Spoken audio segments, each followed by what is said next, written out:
নমস্কার দর্শক, আমি কৃষ্ণকান্ত সিনহা শিলচর নিউজে আবার আপনাদের সবাইকে স্বাগত জানাই। ইম্পর্টেন্ট গুরুত্বপূর্ণ কয়েকটা খবর নিয়ে আসলাম, সঙ্গে থাকবেন। ভিডিওটা দেখার সঙ্গে সঙ্গে চটকা লাইক শেয়ার করবেন যাতে সবার কাছে গুরুত্বপূর্ণ খবরটা পৌঁছে যাবে। দর্শক, আসামের যে সকল মানুষ আছেন ওনাদের সবার জন্য ভালো খবর দিয়েছেন আসামের মাননীয় মুখ্যমন্ত্রী ডক্টর হিমন্ত বিশ্ব শর্মা মহোদয়। আজকে ক্যাবিনেট বৈঠক হয়েছে, সেই ক্যাবিনেট বৈঠক শেষ হওয়ার পরে উনি প্রেস কনফারেন্স করেছেন। সেই প্রেস কনফারেন্সে অনেকগুলা ঘোষণা উনি করেছেন যেগুলো আসামবাসীর জন্য ভালো, খুব ভালো, লাভদায়ক। সেই ঘোষণাগুলো কি কি একটা করে আমি আপনাদেরকে বলে দিচ্ছি। প্রথম হচ্ছে রেশন কার্ড যে দোকানদার যারা আছেন, যারা রেশন ডিলার, ওনাদের যে লাইসেন্স, সেই লাইসেন্সটা এক্সপায়ার হয়ে গেছে। তো ওনাদেরকে রিনিউ করার জন্য দৌড়তে হয়, অনেক ঝামেলা করতে হয়, অনেক মানুষ ধরতে হয়, এরকম অসুবিধার সম্মুখীন হন। সেজন্য মুখ্যমন্ত্রী বলে দিয়েছেন যে রেশন কার্ড যারা ডিলার আছেন, রেশন ডিলার যারা আছেন, ওনাদের যে লাইসেন্সটা, সেই লাইসেন্সটা সরকার এক্সটেনশন করে দিয়েছে। ওনাদের আর রিনিউ করার দরকার নেই 30 জুন 2026 পর্যন্ত।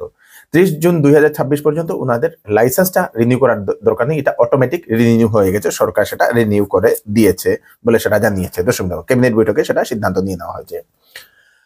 আসামের মুখ্যমন্ত্রী আরেকটা বিশেষ খবর দিয়েছেন, সেটা হচ্ছে আসামে যে 126টা সমষ্টি যেটা আছে, সেই প্রতিটা সমষ্টিতে ব্লক পিএইচসি থাকবে এখন থেকে। মুখ্যমন্ত্রী বলে দিয়েছেন প্রতিটা পিএইচসিতে, সেই প্রতিটা ব্লক পিএইচসি থাকবে প্রতিটা সমষ্টিতে।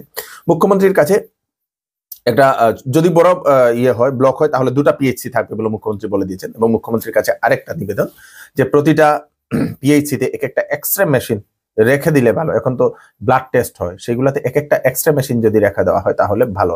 বড় বড় হাসপাতালগুলোতে চাপ পড়বে না, কারণ হাত ভাঙলেও যেতে হয়, অমুক হলেও যেতে হয়, এক্সরে করতে লাগে। তো সেই সরকারি হাসপাতালগুলোতে গিয়ে সেখানে যদি এক্সরে যদি সুবিধাও রাখা হয় তাহলে ভালো হবে বলে আমরা মনে করি। এক্সরে এবং সোনোগ্রাফি যদি ছোট ছোট 2টা মেশিন যদি রাখে দেওয়া হয় তাহলে পিএইচসি গুলাতে ভালো হবে। দশমিক। তারপরে কৃষকদের নিয়ে একটা অ্যানাউন্সমেন্ট মুখ্যমন্ত্রী করেছেন যে কৃষকদের এমএসপি, যেটা কৃষকদের কাছ থেকে সরকার কি করতো, ধান ক্রয় করে নিত। তো উনাদের কেন্দ্র সরকারের তরফ থেকে উনাদেরকে দেওয়া হতো 2300 টাকা প্রতি কুইন্টাল ধানে, এবং শস্যতে দেওয়া হতো 5950 টাকা। তো এখন কি হবে, সেই কেন্দ্র সরকারের যে টাকা, সেই টাকাটা তো পাবে, অতিরিক্ত আসাম সরকার তাদেরকে টাকা দিয়ে দেবে প্রতি কুইন্টাল প্রতি।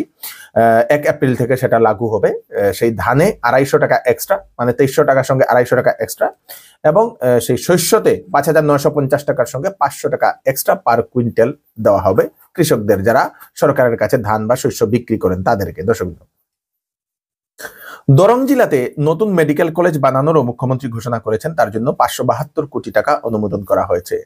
এবং সেই মেডিকেল কলেজের সঙ্গে সঙ্গে সেই দরংয়ের যে মেডিকেল কলেজ, সেই কলেজে বিএসসি নার্সিং কলেজ এবং জিএনএম নার্সিং স্কুল, এই দুইটাও সঙ্গে থাকবে বলে মুখ্যমন্ত্রী সেটা জানিয়েছেন। সেই মেডিকেল কলেজটা হবে মঙ্গলদইয়ে বলে মুখ্যমন্ত্রী জানিয়ে দিয়েছেন। চাইল্ড কেয়ার লিভ, যে সময় সেই মহিলার বাচ্চা জন্ম দেন, সে সময় চাইল্ড কেয়ার একটা লিভ থাকে, সেই লিভটা মহিলাদেরকে শুধু দেওয়া হতো। কিন্তু এখন সেই নিয়মটাতে একটু পরিবর্তন করা হয়েছে যে যদি কোনো পুরুষ ডাইভোর্স হয়ে গেছে এবং নিজের বাচ্চার সেই কেয়ার করার জন্য ওনার লিভ দরকার, তো ওনাকে লিভ দেওয়া হবে। ডাইভোর্স হয়ে গেলে, বাচ্চা যদি পুরুষের কাছে থাকে তাহলে, বা যে কোনো কারণবশত সেই মহিলা নেই, পুরুষ সেই বাচ্চাদেরকে দেখাশোনা করছে, তো পুরুষদেরকে সেই চাইল্ড কেয়ার লিভ দেওয়া হবে। আরো বলে দিয়েছেন যে প্রফেশনাল ট্যাক্স যারা দেন, ওনাদের আগে প্রফেশনাল ট্যাক্স দিতে হতো 10,000 টাকার উপরে হলে, এখন বলে দেওয়া হয়েছে যে 15,000 টাকার নিচে যে সকল মানুষের প্রফেশনাল ট্যাক্স যারা দেন, ওনাদের আর প্রফেশনাল ট্যাক্স দিতে লাগবে না। 15,000 টাকার নিচে হলে প্রফেশনাল ট্যাক্স লাগবে না, 15,000 টাকার উপরে হলে প্রফেশনাল ট্যাক্স লাগবে বলে সেই বলে দিয়েছেন মুখ্যমন্ত্রী। দর্শকবৃন্দ, তার সঙ্গে সঙ্গে আরেকটা বলে দিয়েছেন যে কাঁচা চা পাতা যেগুলো আছে, সেই চা পাতাগুলোতে ট্যাক্স লাগবে না বলেও সেটা মুখ্যমন্ত্রী জানিয়ে দিয়েছেন। শিক্ষকদেরকে নিয়ে একটা ঘোষণা আসে, শিক্ষক যারা নতুন নিযুক্ত হবেন ওনাদেরকে নিজের এরিয়া বা নিজের স্কুল না নিজের এরিয়াটা সিলেকশন করার জন্য ওনাদেরকে এখন থেকে অপশন দেওয়া হবে যে সেই শিক্ষক কোন এরিয়াতে উনি সেই চাকরি করতে চাইছেন, কোন এরিয়ার স্কুলে চাকরি করতে চাইছেন, সেখানেই থাকবে, সেই এরিয়া থেকে আর ট্রান্সফার হয়ে যাবে না বলে এরকমও বলে দেওয়া হয়েছে। দর্শক, মানে ইচ্ছা মতো নিজের সেই কর্মস্থান বা কর্মস্থানের এরিয়া, সেই এরিয়াটা বাছাই করতে পারবে শিক্ষক। এখন নতুন নিয়ম আসতে চলেছে। তারপরে জিও ট্যাগিং এখন শুরু হয়ে গেছে। তো জিও ট্যাগিং করাতে যদি কোনো জীবিকা সখী যদি অনিয়ম করেন, কারো যদি বাদ রেখে দেন, তাহলে সেই সকল জীবিকা সখীর উপরও অ্যাকশন নেওয়া হবে বলে মুখ্যমন্ত্রী জানিয়েছেন। মানে জীবিকা সখী কোনো ধরনের এরকম হয় না যে গ্রামে আমি অমুক মানুষের সঙ্গে আমার ঝগড়া বিবাদ এই সেই অনেক ধরনের সমস্যা থাকে, তো সে কারণে করলাম না বা কোনো রেশারেশির কারণে করলাম না বা যে কোনো কিছু হতে পারে, তো সেরকম হবে না। দায়িত্ব দেওয়া হয়েছে সবার, করতে লাগবে বলে দেওয়া হয়েছে। যদি না করেন তাদের এগেনস্টেও অ্যাকশন নেওয়া হবে, সরকার অ্যাকশন নেবে। তার সঙ্গে সঙ্গে সরকার বলে দিয়েছে যে সেলফ জিও ট্যাগিং করার জন্য, সেলফ জিও ট্যাগিংও আপনারা নিজে নিজে করতে পারবেন, নিজে নিজে। দর্শকবৃন্দ, আমাদের যদি কেন্দ্রীয় গৃহমন্ত্রী অমিত শাহ মহোদয় উনি একটা অ্যানাউন্সমেন্ট করেছেন, নতুন একটা সমগ্র ভারতবর্ষে একটা নতুন সুবিধা আসতে চলেছে। যেরকম গুয়াহাটিতে আমরা ওলা উবের ট্যাক্সি যেরকম থাকে, সেরকম সরকারি একটা ট্যাক্সি সার্ভিস সরকারি লঞ্চ করতে চলেছে কেন্দ্র সরকার। সেটার নাম হবে আপনাদের কি বলে সাহাকার ট্যাক্সি সার্ভিস। সেই সাহাকার ট্যাক্সি সার্ভিসে সাধারণ যারা বাড়িতে পড়ে রয়েছেন ছেলেরা, মাঝে মধ্যে আমরা বাইক নিয়ে পিলিয়ন রাইড করে কিছু টাকা রোজগার করতে যাই, রেজিস্ট্রেশন করতে পারবে। অটো চালকরা রেজিস্ট্রেশন করতে পারবে, সেই ট্যাক্সি চালকরাও রেজিস্ট্রেশন করতে পারবে। কোনো ধরনের প্রাইভেট গাড়ি রেজিস্ট্রেশন করে সেই ওলা উবেরের মতো ওনারা করতে পারবেন। নতুন একটা চিন্তাধারা করেছে কেন্দ্র সরকার। দর্শক, একটা খুব খুব বাম্পার খবর, তাদের এইগুলা সবাইকে পাঠিয়ে দেবেন। বাকি খবরগুলা দিচ্ছি ছোট্টখাটো একটা ব্রেকের পর। ওয়েডিং সিজন উপলক্ষে শ্যামসুন্দর জুয়েলার্স আপনাদের জন্য নিয়ে এলো HUID সার্টিফাইড হলমার্ক গহনার নিত্য নতুন কালেকশন, এবং সঙ্গে পাচ্ছেন সোনার গহনার মজুরির উপর 40% ছাড় এবং ডায়মন্ডের উপর 15% ছাড়। এছাড়াও এখানে পাবেন পুরাতন সোনার বিনিময়ে নতুন গয়না নেওয়ার সুযোগ। তাড়াতাড়ি চলে আসুন Shyamsundar jewellers, central road, Silchar. Sale Eid এবং চৈত্র সেল 10 থেকে 50% পর্যন্ত ছাড় দেওয়া হচ্ছে চৌধুরী টেক্সটাইলে। 7,999 টাকায় কেনাকাটা করলে থাকবে বাম্পার গিফট, 14,999 টাকায় কেনাকাটা করলে থাকবে বাম্পার গিফট।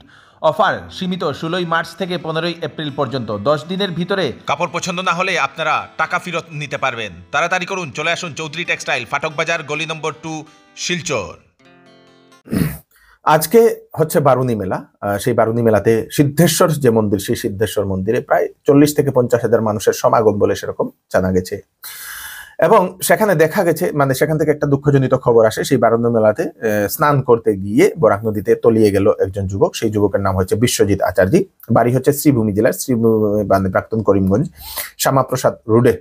তারপরে SDRF বাহিনীরা সেই সার্চ অপারেশনে লেগে গিয়েছিল। তো আজকে খুব খারাপ লাগা একটি ঘটনা ঘটে। আমাদের শিলচরেও এসে পড়েছে নকল নোট। একটু সতর্ক থাকবেন। আমাদের শহরে নকল নোট এসে পড়েছে। কারণ হচ্ছে সেই 37,28,000 টাকার জাল নোট সহ গ্রেফতার রংপুরের এক যুবক। তার কাছ থেকে 500 টাকার নকল নোট, 500 টাকার বান্ডিল নকল নোট উদ্ধার করে আসাম রাইফেল বিশেষ অভিযান চালিয়ে সেই যুবককে গ্রেফতারও করেছে। দর্শকবৃন্দ, তাই নোট আমি তো নিজেও চিনি না, অনেকের কাছ থেকে নিয়ে নিই, কিভাবে নকল নোট চিনবো জানি না। দর্শকবৃন্দ, এখন তো আগে তো নকল নোট চেনার জন্য অনেক গাইডলাইন আসতো, মানে বলে দিত, এখন কিভাবে চেনা যাবে সেটাই একটা বিরাট বড় একটা প্রশ্ন। দর্শকবৃন্দ, গণউৎসবের ফলাফল বেরিয়েছে। আমাদের কাছাড় জেলা র্যাঙ্ক হয়েছে 11 অল আসামে, 97.89% পার্টিসিপেশন রেট।